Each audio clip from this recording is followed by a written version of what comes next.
All right, to begin your blotter bugs, go ahead and take 3 pieces of paper, fold them, and put your name on all 3 pieces of paper. Again, it's fold it, put your name on it, and label it. I want you to follow the directions on the direction sheet. One is going to be Y plus B, Y plus R plus B. That way you'll have the correct combinations for all 3 blotter bugs. Now, beginning with the very first one. When you get your first one, go find Mrs. Foxen. She will go ahead and put on puddles of paint onto your paper. Fold it.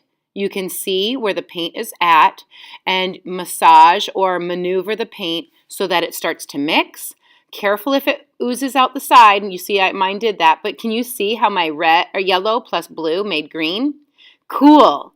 Now you're going to take your yellow and red, massage the paper so again that these colors will mix. You'll notice I'm trying to go side to side rather than top to bottom so it doesn't ooze out the side. As I open it, I think I'm going to try to get that red and yellow to mix a little more. Cool, right? Now onto my third paper. Red and blue, side to side massaging, a little bit top to bottom, but mostly side to side so that the colors will mix and it won't ooze out the top. Once you've rubbed that to the other side, look at that!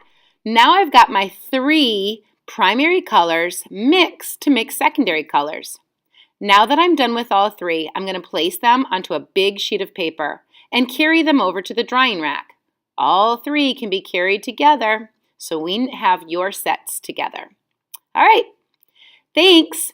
And while your project is drying, if you have any extra time, go ahead and take another sheet of construction paper.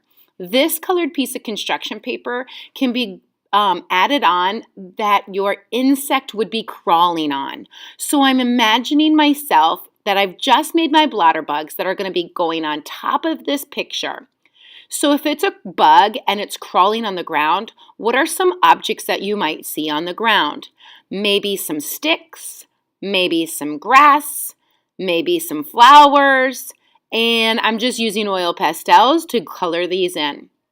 Again, you won't really see the sun or things that are up in the sky like birds. You're going to be having your blotter bug crawling on the ground. So in my head, I'm thinking, how do I make this look like it's the ground? Objects that the bugs might be crawling on. So I'm just going to go ahead and continue putting some color onto my ground. Mrs. Foxen sped this up, and now that my projects are dry, on day 2, all that we're going to be doing to finish this assignment is cutting around the outside part of my painting.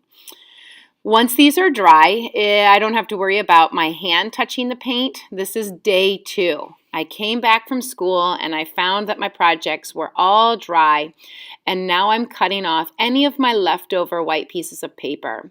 All I want to have are the symmetrical paint blobs that I've created. Now that I have my white paper taken off, I'll grab my glue bottle and put it on the outside edge and stick those down onto the ground that I just created. Since this bug grows off the edge, I'll put the glue onto the paper. Now I'll use my oil pastels to make eyes for my blotter bugs. I'll use my black oil pastels to make any legs for my blotter bug so he can crawl around, or any other patterns or designs that you might want to put onto your insects.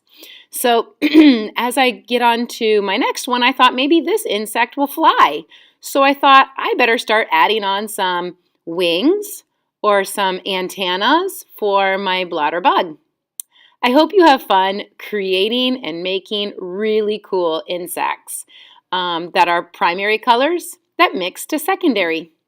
I hope you have a lot of fun today. Thanks for watching. Don't forget to take a blotter bug paper. I want you to record your findings. What did yellow plus red make?